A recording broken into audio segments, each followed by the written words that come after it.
Those affected by yesterday's ice raid are looking for answers and advice. The Denton City Council will meet Thursday afternoon to discuss the upcoming FY 2019-2020 budget. It begins at noon inside the work session room at City Hall. Watch it live here on DTV or stream it online at cityofdenton.com. The City Council discussed a number of topics at Tuesday's meeting, ranging from the solid waste department budget to red light cameras to zoning changes. To watch a full replay of the meeting, visit cityofdenton.com and click on Public Meetings under News and Events. As spring continues to blossom in North Texas, so does the pollen count. I found out which trees seasonal algae sufferers should be aware of. For everyday preventative measures, Rodriguez says it's best to cover your mouth when coughing, wash your hands, and stay home if you experience flu-like symptoms. Street preachers standing along part of this sidewalk on West Highland Street are causing a lot of controversy again. 535 is a part of your commute. Pay close attention. On and off ramps are changing this week. Texas House Bill 1950 was filed today. The bill would add student IDs to the list of acceptable photo IDs voters could present at polling locations, opening up voting opportunities to thousands of Texas students. Joining a board or commission is one way you can get involved in your government while making a real impact on Denton. To learn more, visit cityofdenton.com and click on Serve on a Board. Those affected by yesterday's ice raid are looking for answers and advice. When 280 workers are detained, it's a difficult day, not only for them, but their families. Some family members of those affected by the raid are turning to organizations like Light Hope Immigration Law Center for help. There's a lot of people who is coming today to look for legal help. They are trying to find about their loved ones. They are trying to know where they are. Some of them know about them, some of them have not received a phone call. And there is a lot of pain in that area because to be like without knowing of your family member is the most terrible thing. The group has been providing legal advice and assistance for families at Vivid Life Church in Plano. Attorney Pablo Acosta advises those who were detained to consult with an attorney and find out what available resources they can use. We're just telling them also to just be calm. Some people are still wanting to know where their family members are, so we're just helping them find resources to locate them by the ICE website or by just calling them directly. So that's some of the things that we've been doing here today.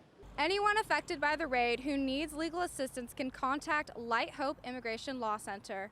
In Allen, Victoria Wickham, NT Daily News.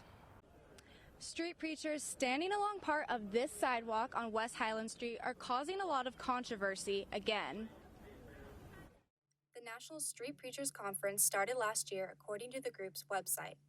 The group was on UNT's campus last year, sparking a wave of responses from students and faculty for the group's controversial signs and beliefs. The group is back this year, and so are the students protesting them.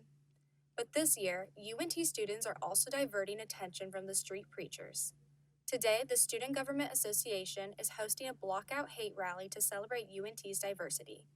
The event has food, games, and even a carnival ride. Kind of our motto is that our diversity is our strength, but our unity is our power. So we're really trying to unite all these students to come together, even if it's having fun games, even if it's just eating food together. That's kind of one way that we're limiting them not only to kind of this like hateful rhetoric that I don't think anyone on campus even supports, but also uniting them together as students. Also ahead of the street preachers' visit to campus this year, UNT President Neil Smastrek issued an email yesterday addressing the UNT community saying, quote, "At UNT, we accept and support everyone. We are a safe place for our students, and we celebrate each student's unique backgrounds, beliefs, and dreams. The campus has a free speech policy, but there are limitations, such as designated areas and noise and demonstration restrictions. Students who feel distressed by the preacher's presence on campus are encouraged to visit the Division of Student Affairs safe space in the Union today and tomorrow."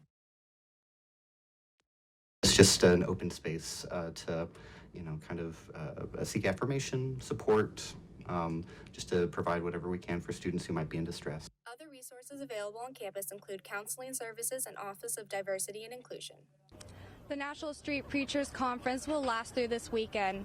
In Denton, Victoria Wickham, NT Daily News. As spring continues to blossom in North Texas, so does the pollen count.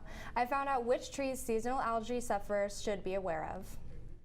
This is the last of the elm bloom. This is American elm. Spring is here in North Texas. It's a season where trees begin to bloom, flowers start to blossom, and the grass gets a little greener. But for many people, it means it's the start of allergy season.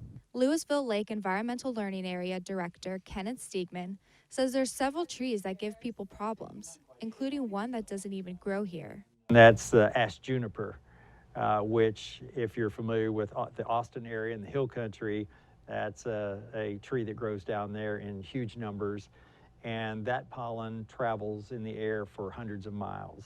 Stiegman says currently green ash and Texas ash trees are starting to bloom in North Texas, and he expects to see more pollen in the air in the upcoming weeks. Hackberry is blooming now, just starting to bloom. That's another early successional tree that we find in all these woodland areas, probably one of our most common trees.